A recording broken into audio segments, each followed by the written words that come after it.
जय श्री कृष्णा। राधे राधे। जय माता दी। आप सब कैसे हैं? मेरे लड्डू गोपाल चैनल में आप सबका स्वागत है। आज मैं आप सबके साथ शेयर करूंगी नवरात्रि की पूजा विधि। तो सबसे पहले नवरात्रि की हार्दिक शुभकामनाएं आप सबको। माता रानी की कृपा दृष्टि आप सब पर बनी रहे। माता रानी आप सबकी सभी मनोकामना पूरी करे। तो सबसे पहले देखिए, पूजा की चौकी लगाने से पहले एक रंगोली बना लेना है या फिर स्वास्तिक बना लेना है। तो मैं स्वास्तिक बना रही हूँ आटा से। तो आप आटा से भी बना सकते हैं या फिर हल्दी से भी बना सकते हैं। तो मैं आटा और हल्दी दोनों से बना रही हूँ। स्वास्तिक बना ले रही हूँ। स्वास्तिक बनाना बहुत ही शुभ होता है। रंगोली बनाना, स्वास्तिक बनाना बहुत ही शुभ होता है। तो स्वास्तिक बनाकर उसके ऊपर मैं पूजा की चौकी रखूँगी। स्वास्तिक बनाने के बाद उसके ऊपर पूजा की चौकी रखूँगी। पूजा की चौकी पर लाल कपड़े का आसन देना है, इसलिए कि माता रानी की पूजा में लाल कपड़े का ही आसन दिया जाता है। उसके बाद जल का छिड़काव करके आसन को, चौकी को शुद्ध कर लेंगे, पवित्र कर लेंगे। पुष्प का आसन मैं दे रही हूँ माता रानी की तस्वीर को विराजित करने के लिए। तो आप चाहे तो अक्षत का भी आसन दे सकते हैं। तो माता रानी की 9 रूप की तस्वीर को मैं विराजित की हूँ और गणेश जी को। तो आप चाहे तो अक्षत का भी आसन देकर विराजित कर सकते हैं। और गणेश जी की अगर मूर्ति ना हो तो आप सुपारी, गणेश जी के रूप में आप सुपारी को भी विराजित करके पूजा कर सकते हैं। और माता रानी की अगर मूर्ति हो तो मूर्ति रख कर भी पूजा आप कर सकते हैं, विराजित करके भी। और कलश स्थापन करने के लिए मैं चावल से अष्टदल कमल बना ली हूँ। पीतल का कलश मैं ली हूँ। आप चाहे तो मिट्टी का भी ले सकते हैं, तांबे का भी ले सकते हैं। और पहले कलश में मैं जल डाली हूँ और उसके बाद स्वच्छ जल भरती हूँ कंठ तक। कलश में स्वास्तिक बना लेना है और कलावा बांध देना है कलश के कंठ में। और 5 चीज़ें मैं डाली हूँ।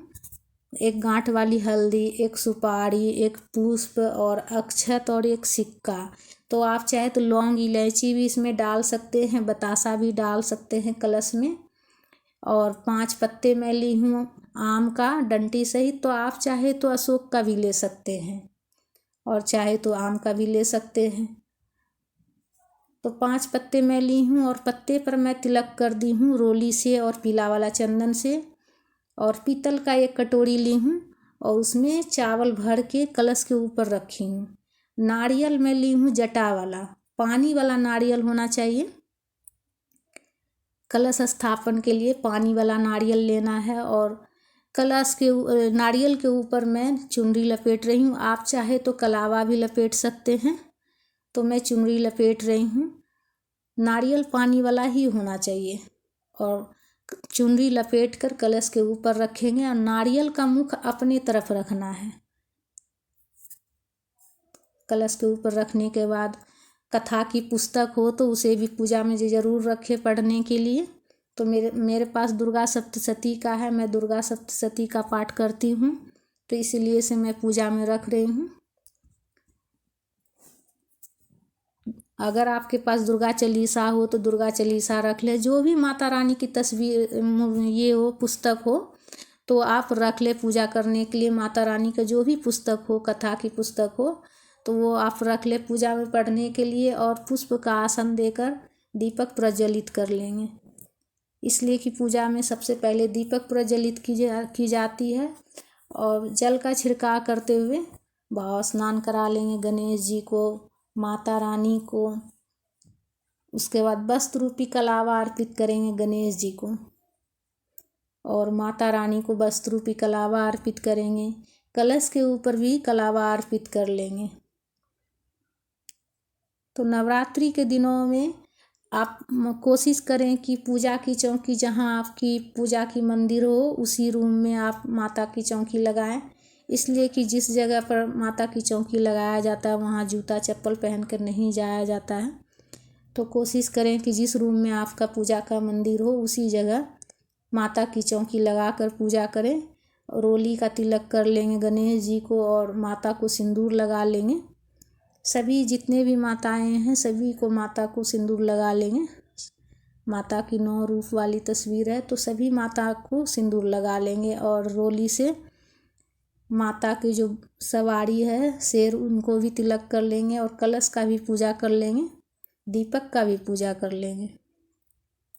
तो बिल्कुल सरल विधि से मैं बता रही हूँ फ्रेंड्स, बिल्कुल सरल विधि से बता रही हूँ। नवरात्रि के दिनों में बहुत ही नियम से, मतलब अगर आप पूजा की चौकी लगाते हैं घर में और 9 दिन तक माता की पूजा आराधना करते हैं तो 9 दिन तक ब्रह्मचार्य का पालन करें।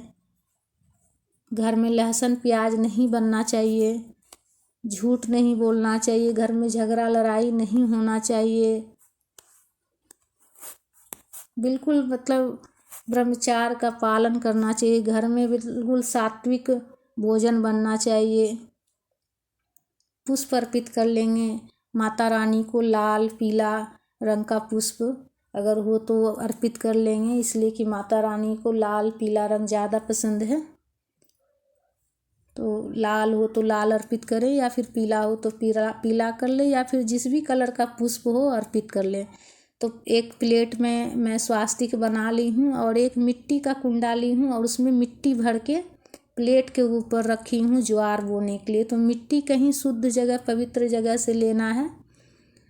और तिलक कर ले रही हूँ मैं रोली और पीला वाला चंदन से, कलावा अर्पित कर दे रही हूँ।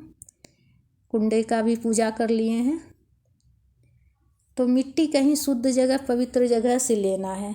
और ज्वार भी आप बो सकते हैं या फिर गेहूँ भी बो सकते हैं। बहुत से लोग गेहूँ भी बोते हैं, बहुत से लोग ज्वार बोते हैं। तो ज्वार बोने से पहले 1 दिन पहले भिगो कर रख दें, तो उससे अच्छा उगता है ज्वार। तो 1 दिन पहले ही भिगो कर रख लें। उसके बाद जल का छिड़काव, हल्का हल्का जल का छिड़काव कर देना। ज़्यादा जल नहीं डालना है, इसलिए कि घर के अंदर रखा जाएगा तो ज़्यादा जल नहीं डालना है, हल्का ही जल डालना है। तो इससे अच्छे ज्वार उगते हैं, खूब हरे भरे ज्वार उगते हैं। माता को 16 श्रृंगार का सामग्री अर्पित करें, या फिर 5 या फिर 7 की संख्या में आप अर्पित कर सकते हैं। तो माता को श्रृंगार का सामान अर्पित करेंगे और गणेश जी को भोग लगाएंगे बतासा का। तो आप चाहे तो मिश्री का भी भोग लगा सकते हैं, जो भी आपके पास, मतलब अनाज का भोग नहीं लगाना है माता रानी को। ड्राई फ्रूट का भोग लगा सकते हैं, मिश्री का भोग लगा सकते हैं, बतासा का भोग लगा सकते हैं, सीजन का जो भी फल हो उसका भोग लगा सकते हैं। और पूजा में दक्षिणा ज़रूर रखें, इसलिए कि पूजा में अगर कुछ कमी रहती है तो दक्षिणा रखने से उसकी पूर्ति हो जाती है। तो पूजा में दक्षिणा ज़रूर रखें और सीजन का जो भी फल हो उसका भोग लगा लें। तो मैं बतासे का भोग लगाई हूँ और ड्राई फ्रूट का भोग लगाई हूँ। तो बिल्कुल सरल विधि से मैं बता रही हूँ फ्रेंड्स। उसके बाद धूप प्रज्वलित करके धूप दिखा लेंगे। तो जो भी आपके हो, मिश्री हो तो मिश्री का भोग लगा सकते हैं, ड्राई फ्रूट हो तो ड्राई फ्रूट का भोग लगा सकते हैं। उसके बाद हाथ में पुष्प लेकर माता रानी के जो भी पुस्तक हो आपके पास वो आप पढ़ लें। दुर्गा चालीसा, दुर्गा सप्तशती, हाथ में पुष्प लेकर ही पढ़ना है। और कथा पढ़ने के बाद हाथ में जो पुष्प है वो माता के चरणों में अर्पित करेंगे। उसके बाद कपूर प्रज्वलित करके आरती कर लेंगे। तो कपूर से ही आरती कीजिएगा, नवरात्रि के दिनों में बहुत ही शुभ होता है। कपूर से आरती करने से सुबह शाम घर में से जो भी निगेटिव ऊर्जा रहता है वो ख़त्म होता है, कोई भी बुरी शक्ति प्रवेश नहीं करती है। तो इसलिए कपूर से ही आरती कीजिएगा। उसके बाद छोटा सा हवन कर लेंगे। हवन आप हवन मैं कर रही हूँ गाय के गोबर से बने हुए ओपले से।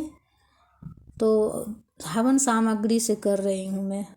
गाय के गोबर से बने हुए ओपले को मैं प्रज्वलित कर ली हूँ कपूर से, और हवन सामग्री में ही घी भी मिला दी हूँ। तो आप घी हवन सामग्री में ही सारा चीज़ मिलाकर हवन कर सकते हैं, या फिर अलग अलग करके भी हवन कर सकते हैं, अलग से घी से भी आहुति दे सकते हैं। तो मैं हवन सामग्री से दे रही हूँ।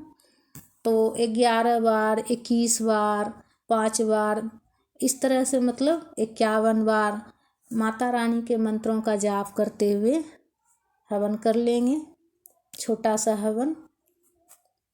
उसके बाद हवन करने के बाद हाथ में जल लेकर आचमनी करेंगे। आचमनी करने के बाद ही पूजा पूर्ण होती है। तो पूरे चौकी की तरफ पूरे ऐसे हाथ घुमाते हुए, पूरे चौकी पर हाथ घुमाते हुए 3 बार हाथ में जल लेकर आचमनी कर लेंगे। उसके बाद क्षमा याचना करना है। क्षमा याचना ज़रूर करें। माता रानी से प्रार्थना करें कि अगर हमारी पूजा में कुछ भी गलती हो गई हो, माता रानी कुछ भी कमी रह गई हो तो उसके लिए माफ़ करना और मेरी ये पूजा प्रेम पूर्वक स्वीकार करना माँ।